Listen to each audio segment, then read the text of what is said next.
Bonjour tout le monde et bienvenue sur cette vidéo qui va vous présenter les grandes tendances, le taroscope, pour l'année 2025 pour vous les scorpions et ascendant scorpion. Alors bien évidemment, il s'agit ici d'un tirage généralisé qui peut-être ne vous correspondra pas en totalité. C'est pourquoi je vous invite à l'issue du visionnage de la présente vidéo à aller voir la vidéo relative à votre ascendant afin de mettre en perspective les deux informations que vous récolterez. Cela devrait vous donner, bon an, mal an, une image assez fidèle des tendances à venir. Bien évidemment, si vous avez des questions que vous souhaitez traiter de façon personnalisée, vous savez où me trouver, vous avez tout ce qu'il faut sous la vidéo. Pour votre information, en cas de tirage personnalisé, je ne commenterai pas ce présent tirage, j'en referai un avec évidemment vos orientations personnelles.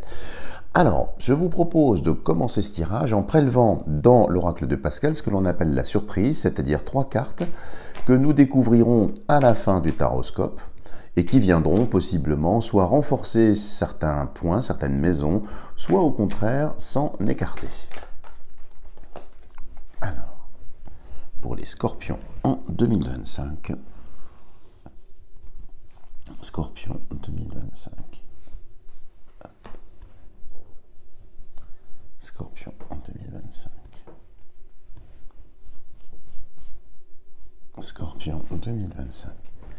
Voilà, la surprise est prélevée. Je la place tout en haut et nous la découvrirons à l'issue du tirage. Je prends le bénin et nous allons constituer donc les 12 maisons solaires pour les scorpions 2025. Scorpion 2025. Et je vais en prélever 24. Scorpion.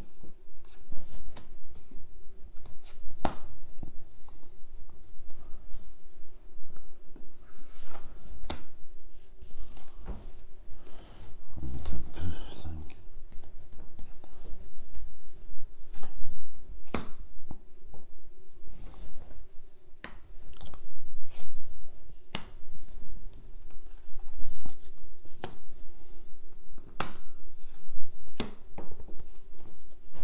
Et nous allons doubler, je recule un peu la caméra que vous puissiez le voir, mais je remonterai le tout après, ce sera plus facile. Scorpion. Scorpion, Scorpion.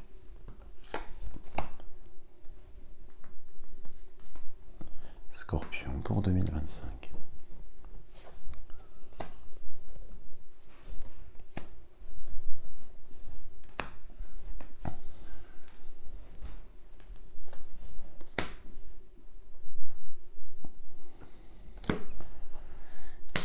Et voilà, je pousse l'excédent de jeu, je vais le remonter pour que vous puissiez le voir. De toute façon, je les prélèverai une après l'autre pour que vous puissiez effectivement bien voir ce qui ressort ici. Donc je le remonte. Hop. Voilà. Donc généralement, c'est un jeu qui se dispose en rond. Sauf que là, déjà que j'ai du mal ici, avec autant de cartes, voyez, à faire tout ça, donc on va le laisser comme ça, c'est la même valeur symbolique, hein, c'est simplement la forme géométrique, hein, et pour moi la forme géométrique ne préempte pas, je dirais, la signification des cartes, hein, donc on va les laisser comme ça. Alors, allons-y pour les scorpions, donc vous avez ici vos 12 maisons solaires. On va commencer par la première maison.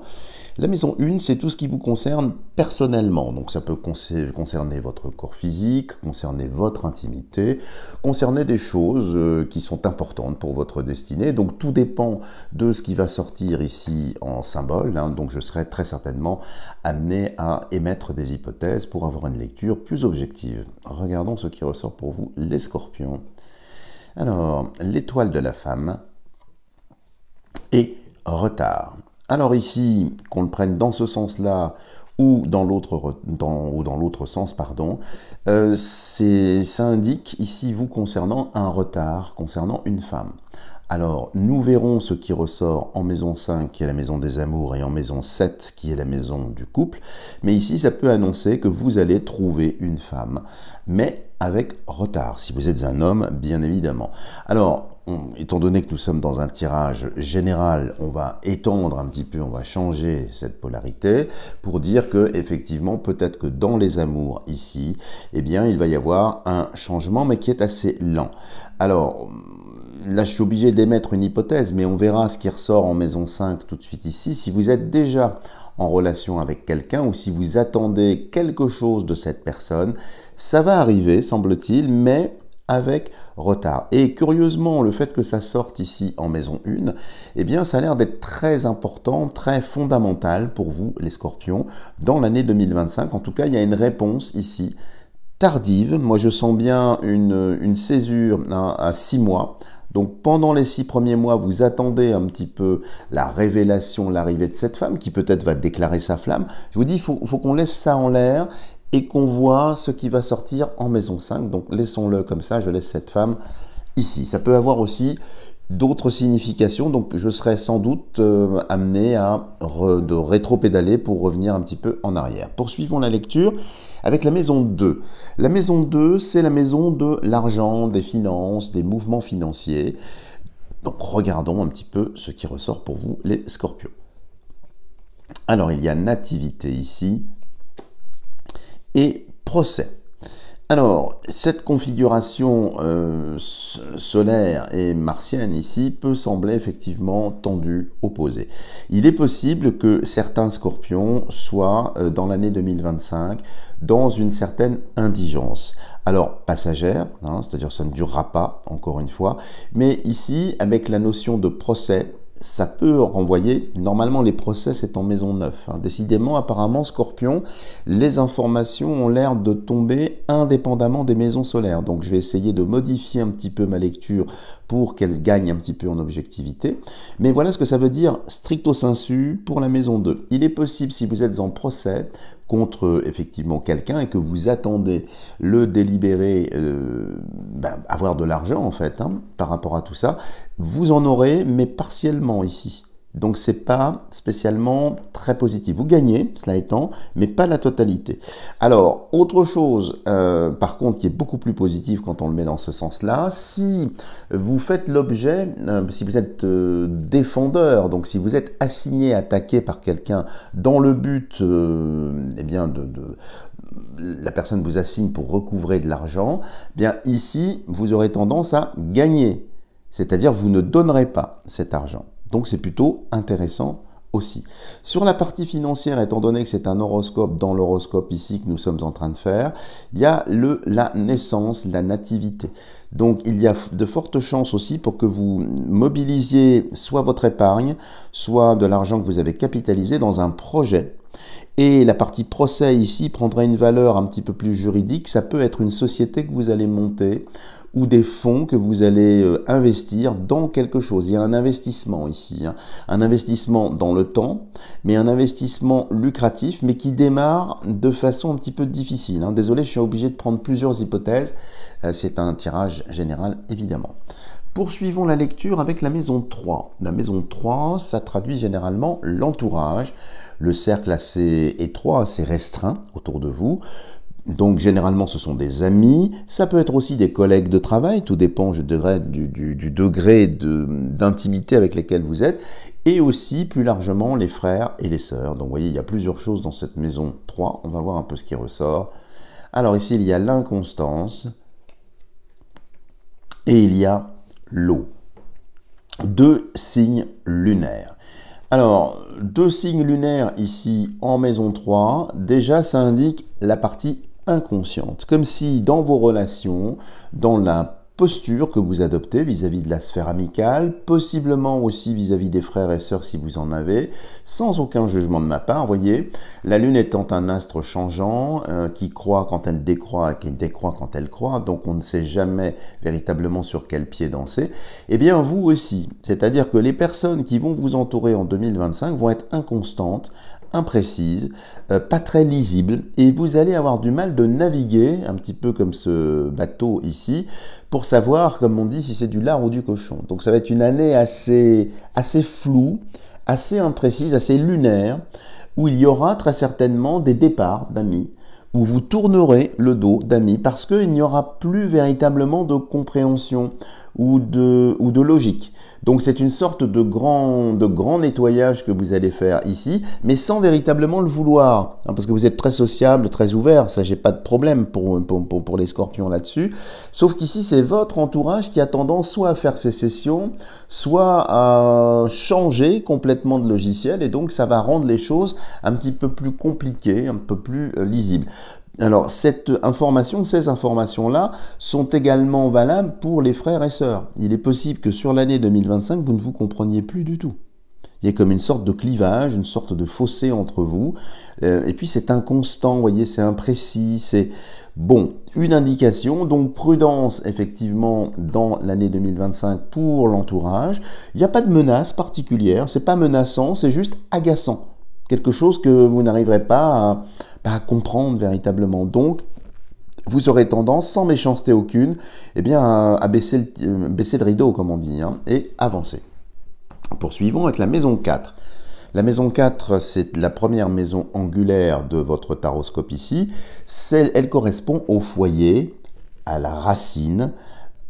C'est donc une maison importante, hein. On va regarder un peu ce qui ressort ici en maison 4. Eh bien, écoutez, il y a de l'argent, très bien.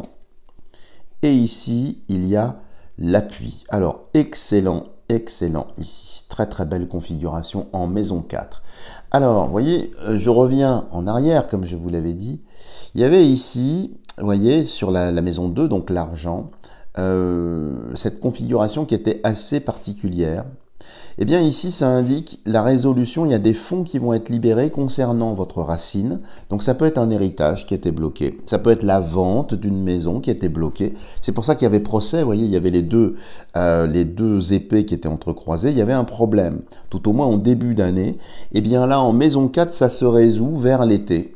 Avec un appui, ça peut être un notaire, ça peut être un homme de loi, quelqu'un qui libère en fait des fonds et qui viennent ici. Ça, c'est la première signification.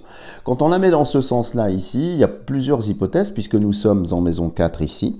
Pour certains enfants qui cherchent possiblement un stage ou qui cherchent effectivement à poursuivre des études, ils pourront poursuivre leurs études et il y aura un stage puisqu'il y a un appui, il y a une aide qui peut être financière, mais qui peut être aussi énergétique. Hein. L'argent, rattaché à la Lune, comme vous le savez, est ici aussi quelque chose de très énergétique.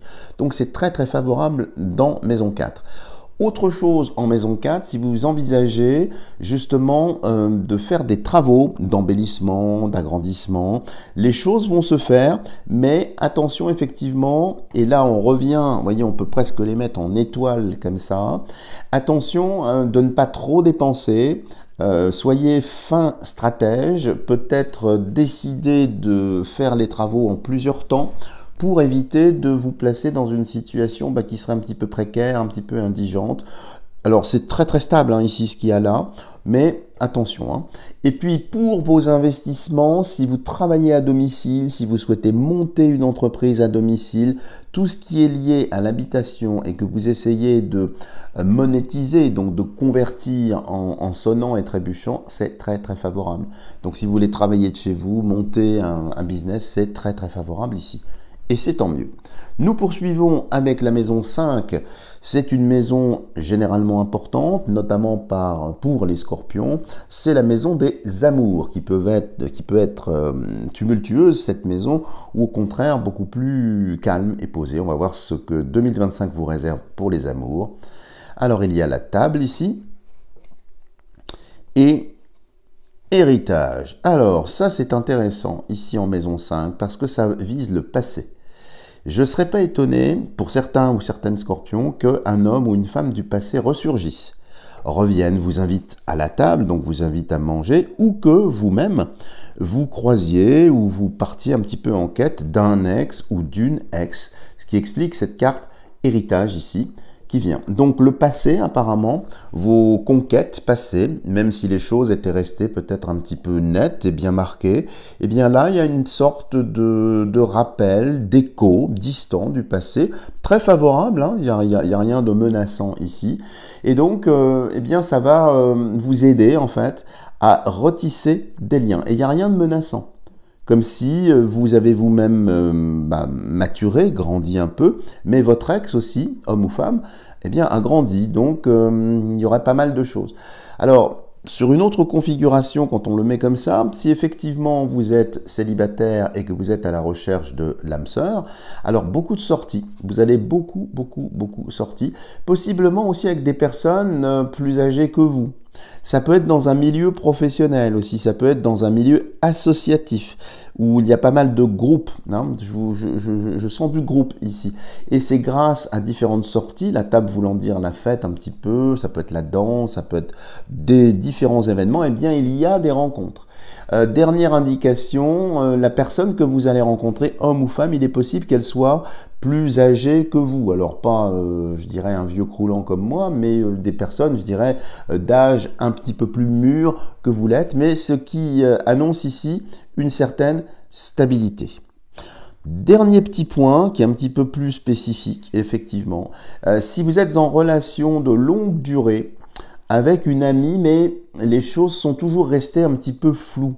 C'est-à-dire, pour résumer, je t'aime moi non plus. Hein. Donc vous êtes ensemble sans être ensemble, il y a une espèce de flou artistique qui est là. Là, cette année, vous allez avoir la chance d'aller vers une forme de régularisation de la relation.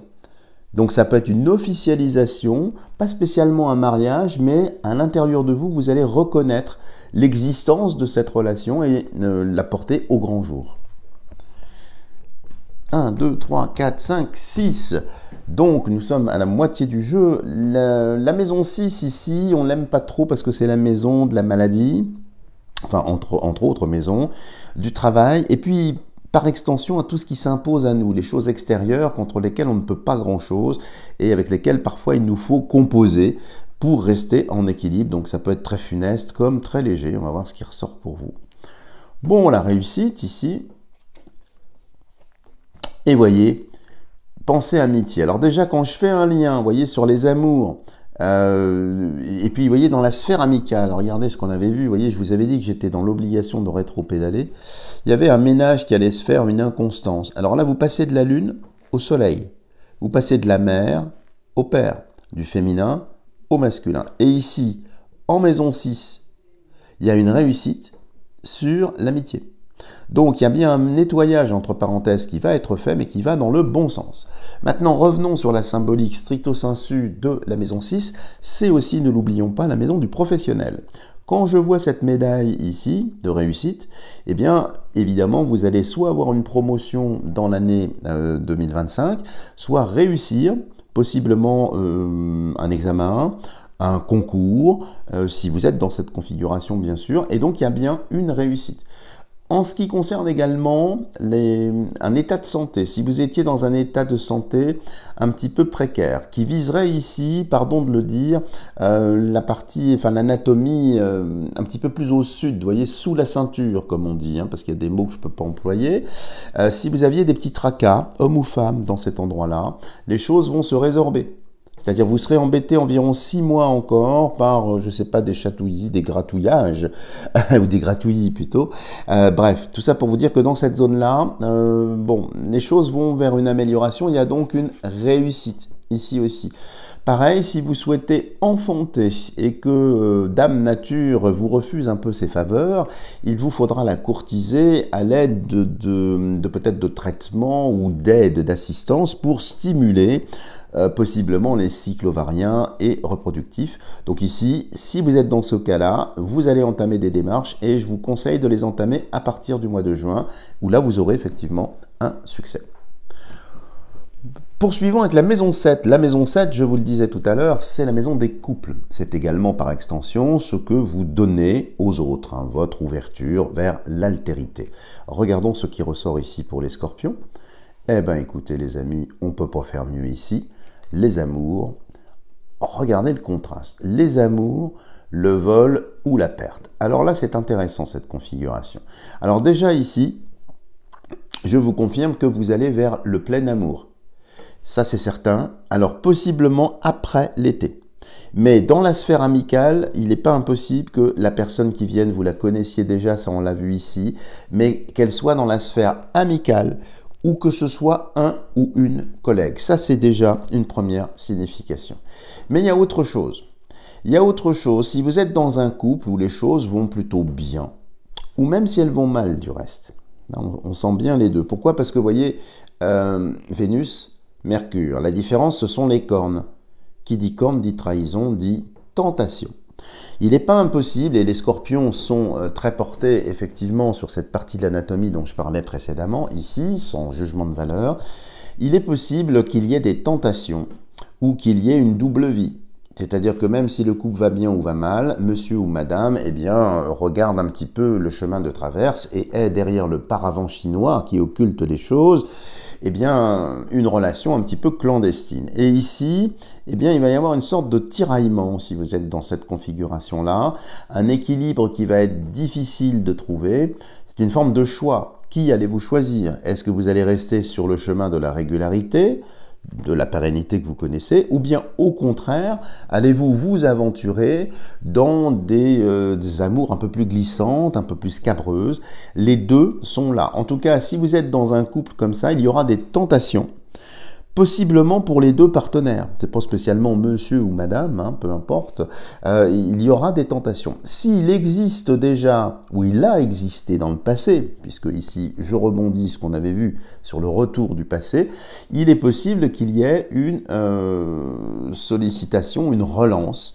Donc prudence, sachez où votre cœur se trouve. Et ici, vous voyez, la chauve-souris, c'est vraiment pulsionnel.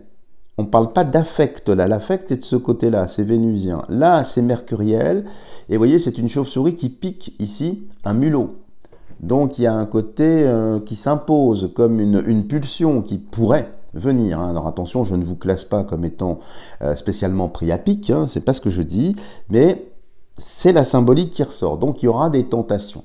Et puis dans la sphère, sous la ceinture, ici, il y a aussi, ça c'est un élément positif, si vous étiez en couple depuis longtemps et que ça ronronnait, ça roupillait, eh bien vous allez trouver la possibilité de relancer cet amour, de remettre une bûche dans le foyer de l'amour, de pimenter un petit peu les ébats, hein, donc c'est plutôt sympa. Donc vous voyez, il y a plusieurs choses, tout dépend de la configuration dans laquelle vous êtes. Et puis, dernière chose aussi, il est possible que, si vous êtes dans une relation un peu plus tendue dans le couple, que monsieur ou madame vous fasse un sale coup ici. Elle essaye de vous piquer, hein, de vous empoisonner. Et quand je dis piquer, pour un scorpion, vous voyez de quoi je parle ici. Nous enchaînons avec la maison 8. La maison 8, c'est la maison des métamorphoses, des transformations. C'est dans cette maison, généralement, qu'apparaissent les morts, dans la famille ou autre chose. Donc, les transformations qui peuvent être très intimes, très intenses, très intérieures aussi. Donc, tout dépend de ce qui va ressortir ici. Alors, bah écoutez, l'union, que d'amour, hein. Et en plus, c'est la maison 8, juste celle qui sort là. Alors, je vous confirme déjà... Et alors ça peut sembler paradoxal, stérilité ici, je vous confirme que de toute façon ça va être une année où l'amour va être central pour vous. Hein. Alors on n'est pas encore en maison 10 pour voir au zénith ce qui ressort, mais en tout cas, vous voyez, les amours, c'est parlant, apporté par ici un aigle, ici c'est le feu de l'amour, qui n'a rien à voir avec la série télévisée de l'époque, pour celles et ceux qui connaissent, mais ici c'est une intensité. Donc qu'est-ce que ça veut dire ici? Ça veut dire qu'il y a une forme de, avec stérilité, dans le choix du partenaire, comme s'il y avait un sentiment d'incomplétude. Et là, c'est une maison, vous savez, de métamorphose, de transformation. Donc là, on est plus à l'intérieur de vous. Ce qui peut se passer. Votre attachement, il y a deux choses. Soit il va être passionnel. Et vous savez qu'une passion brûle, peut être dévorante ici. Donc ça veut dire que d'un point de vue charnel, d'un point de vue énergétique, c'est plutôt très bien. Mais à côté, c'est stérile. C'est-à-dire qu'au-delà de la fusion des cœurs, au-delà des échanges fluidiques et tout ce qui peut se passer horizontalement ou verticalement, car certains scorpions évidemment sont très souples, je plaisante, mais ici pour vous dire que la passion dévore. C'est un feu qui brûle et qui laisse après quelque chose de stérile. Donc attention, c'est ici une indication, même quand on le met dans ce sens-là, de ne pas tomber dans un appel d'essence peut-être un peu trop facile, qui risque de vous noyer, de vous diluer et de vous faire perdre de vue, eh bien peut-être des projets qui seraient plus concrets, plus constructifs et surtout plus pérennes. Donc, il y a une passion dévorante. Alors, c'est d'autant plus vrai si jamais vous avez caché derrière le rideau un amant ou une maîtresse. Là, d'un côté, vous serez avec le régulier, c'est stérile, ça n'avance pas. Mais de l'autre côté, vous vous éclatez, c'est caliente, comme on dit. Donc, prudence avec la maison 8 ici. Et puis, ça peut être aussi indiquer quelque chose qui vous dévore à l'intérieur. Est-ce que c'est une culpabilité? Est-ce que c'est un regret? Il y a l'affectif qui est très marqué ici, et ça remonte à la surface. C'est pas difficilement gérable, mais par moment, vous verrez, l'image s'assombrit un peu. 7, 8, la maison 9. La maison 9, traditionnellement, c'est la maison de l'étranger, et puis c'est la maison, je vous le disais tout à l'heure aussi, des procès. Alors des procès que vous pouvez intenter vous-même, ou bien dont vous êtes possiblement la victime. Regardons ce qui sort ici. Alors, les présents et la fatalité. Alors, on est en maison 9 ici. Alors, la première chose qui vient, malheureusement, ou heureusement, je ne sais pas ce qu'il faut dire, il y aura un décès très certainement dans votre famille. Alors, avec lequel vous pourriez hériter, il peut y avoir effectivement de l'argent qui vienne ici. On a une faux, et on avait vu en maison 2 ici, procès, possiblement succession, hein. Donc vous voyez, j'étais obligé de rétro-pédaler sur la symbolique. Donc ici, en maison 9, il est possible que vous perdiez quelqu'un qui est à l'étranger. Alors, étranger est à prendre ici un sens peut-être un peu moins absolu et littéral. Ça peut être des personnes qui sont éloignées de vous. Ça peut être des grandes oncles, des grandes tantes, j'en sais rien. En tout cas, ce n'est pas une surprise si la personne décède, elle est déjà malade. Fatalitatis ici peut pointer du doigt une seringue miraculeuse, hein, vous savez, qui évidemment nous a apporté une soupe merveilleuse, vous voyez de quoi je peux dire. Eh bien ce sera un petit peu la résultante de tout ça sur l'année 2025. Le côté positif, c'est les cadeaux, les présents, les héritages, qui viendraient effectivement derrière, hein, puisque c'est également la maison des héritages ici. Et puis, il y a quelque chose de plus intime ici aussi, en maison 9, qui suit ce qu'on avait vu ici. C'est un renversement de valeur. C'est-à-dire qu'on sent bien que votre spiritualité, sans jugement de ma part, elle a quand même un frein majeur. C'est la passion, voire ce qui se passe un petit peu, vous voyez, sous la ceinture. C'est soit l'un, soit l'autre. Comme si ce qui vous empêchait de monter, de vous déployer, eh bien, vous étiez rattrapé constamment par des pulsions ou des envies. Donc, ici, c'est l'indication de vous concentrer sur le présent, c'est présent, hein, le présent, et de faire une rupture. Ça ne veut pas dire d'entrer brutalement dans une ascèse ou de vous détourner complètement de la mécanique libidinale. C'est pas ça. C'est simplement équilibrer les choses pour éviter d'être dévoré, parce que ça peut symboliquement tuer cette partie spirituelle qui veut s'élever. Je vous rappelle quand même que la jouissance, on appelle ça la petite mort. Vous voyez, c'est pas innocent ce que je suis en train de vous dire. Alors, c'est un tirage général, peut-être que je serai complètement à côté de la plaque vous concernant, mais ici, il y a quelque chose à l'intérieur de vous, de l'ordre de la pulsion, de la possessivité. Ne vous faites pas de mal. Vous savez, le scorpion a tendance des fois à s'auto-mutiler, à se faire un petit peu de mal, à se torturer. Donc ici, attention de ne pas vous torturer. Il y a des choses qui peuvent effectivement revenir. Nous passons ensuite à la maison 10, qui est la maison la plus éclairée de votre zodiaque, la maison 10. C'est généralement là que sont les grandes tendances, donc on va voir ce qui ressort pour vous. Bah écoutez, les plaisirs, avec cette harpe orphique, et ici la renommée. Bah écoutez, c'est génial. Donc ici, dans toutes les couleurs, avec cette oriflamme, hein, sous dominante lunaire ici et jupitérienne, c'est plutôt une très bonne année en synthèse pour vous. Il y a du plaisir, il y a beaucoup de mouvements. La renommée, c'est les fêtes, les sorties, beaucoup de choses très positives, mais orientées vers le plaisir, orientées vers le désir. Attention toutefois ici aux excès que vous pourriez faire dans tous les domaines, que ce soit évidemment dans une position horizontale ou verticale, parce que vous êtes souple comme je le disais, mais aussi ça peut être les plaisirs de la chair, le côté épicurien, poussé à son paroxysme. Attention ici, en tout cas une vie de réussite. sur le plan professionnel, sur le plan de l'entrepreneuriat, si vous êtes entrepreneur, sur le plan des conquêtes amoureuses. Donc réussite, réussite, réussite, mais par étapes. Hein, on l'a vu du reste, on est passé par un chemin. Donc une renommée aussi, si vous êtes artiste et si vous cherchez un public à être connu, vous allez le faire, ça vous fait plaisir, ça vous propulse. Une année vraiment booster pour vous les scorpions. Bravo à vous, ça fait envie. Nous redescendons un petit peu ici dans la part d'ombre. Donc là, c'est ces deux dernières maisons. La maison 11, c'est ce que vous voulez un petit peu cacher, que vous ne voulez pas avouer. On a tous, de toute façon, cette petite part d'ombre ici. Donc comme c'est un tirage général, il est possible que je fasse chou blanc dans ce que je vais lire ici. Je n'en sais rien. Alors, il y a le cloître et il y a les honneurs. Alors ça, vous voyez, c'est paradoxal.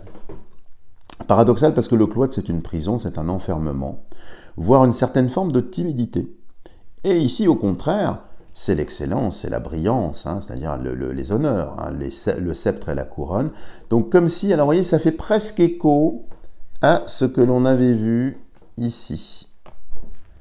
Un contraste en fait très très surprenant, comme si à l'intérieur de vous, il y avait une partie qui était emprisonnée, qui s'en veut, qui ne veut pas montrer. Puis une autre partie qui compense en fait cet enfermement par peut-être beaucoup de sorties, une certaine effervescence, une certaine présence, mais qui masque en fait à l'intérieur de vous une souffrance. Quelque chose qui est très très profond du reste, et qui reste derrière cette herse, qui reste cloîtré. Donc évidemment, quand il y a ça, vous aurez les honneurs, vous serez au soleil, à la fête, en avant, tout va bien, mais, tout ça c'est des paillettes, tout ça c'est peut-être pour montrer un certain visage, une certaine facette, mais au fond de vous, il y a quelque chose qui est emprisonné. Et ici, c'est une invitation pour vous à aller revisiter cette partie possiblement en souffrance et l'aider à la libérer. Alors, ce sera aussi l'enjeu de 2025. Et nous terminons avec la maison 12 ici, une maison qu'on n'aime pas trop parce que c'est la maison des graves maladies, des grands bouleversements, mais des choses souvent très très rock'n'roll, si j'ose dire. Alors, qu'est-ce qu'il y a pour vous, Scorpion? Le bonheur et découverte. Très intéressant. Alors, rien de funeste ici. Alors, juste un point qui me vient comme ça. Si vous êtes malade d'une maladie un petit peu compliquée, auto-immune ou quelque chose d'imprécis, découverte ici, ça va être une découverte concernant cette maladie ici, avec des traitements qui arrivent. Alors, des traitements, je précise, qui ne seront pas spécialement conventionnels, hein. Ça peut être des traitements énergétiques, des choses qui sont un petit peu comme ça dans la lune. Donc, les choses vont aller bien. Si vous êtes déjà dans des protocoles de soins et que ça ne donnait rien, eh bien, la bonne nouvelle, c'est que ça va donner quelque chose ici. Donc, rien de funeste, hein, des choses vraiment qui sont extrêmement positives ici. Voilà ce que l'on peut dire dans votre taroscope. Et je vous propose, pour achever ce tirage, de prélever ce que nous avions pris au début du tirage, c'est-à-dire les 3 cartes de l'oracle de Pascal, pour voir ce qu'elles vont valider ou invalider, ce qui a été dit. Alors ici, il y a un homme. Alors si vous êtes une femme, effectivement, il y aura peut-être la rencontre d'un homme, hein, ça on l'avait vu ici, mais il peut y avoir aussi un partenaire, quelqu'un qui vient vous aider, c'est une aide ici. Homme étant à prendre évidemment au sens le plus large. Alors on va voir ce que fait cet homme ici. Alors le mendiant, et on va découvrir la troisième, un homme mendiant et un mur. Alors, ça peut sembler effectivement paradoxal de voir cela, un homme mendiant qui vous entraîne vers un mur. Là, je rebondis sur ce qu'on avait vu en maison 2, qui était assez intriguant. Vous savez, le côté procès avec l'argent ici. Donc ici, ça indique si un homme vous doit de l'argent, enfin un homme ou un groupe de personnes vous doit de l'argent. Ici, malheureusement, il ne vous remboursera pas. Il faudra peut-être aller en procès, il faudra peut-être poursuivre ce monsieur pour effectivement avoir ce que vous avez donné. Réciproquement, si vous devez de l'argent à un ami, à quelqu'un, à une institution, vous allez possiblement vers un mur, vers des difficultés pour rembourser. Ça ne veut pas dire que vous allez être comme ça dans l'indigence, c'est juste une tendance, hein, d'accord? Donc il va falloir trouver des moyens de contourner tout ça, que vous trouverez, puisque on l'a vu plusieurs fois, il y avait ici, vous voyez, juste en dessous, la renommée, les plaisirs, la réussite qu'on avait vue. Voilà les amis, si vous avez aimé cette vidéo, n'hésitez pas à me lâcher des tonnes de petits pouces en l'air. Si vous souhaitez une consultation personnalisée, vous avez tout ce qu'il faut sous la vidéo. N'hésitez pas à partager massivement cette vidéo pour lui donner un maximum de visibilité. Et je vous dis à la prochaine vidéo.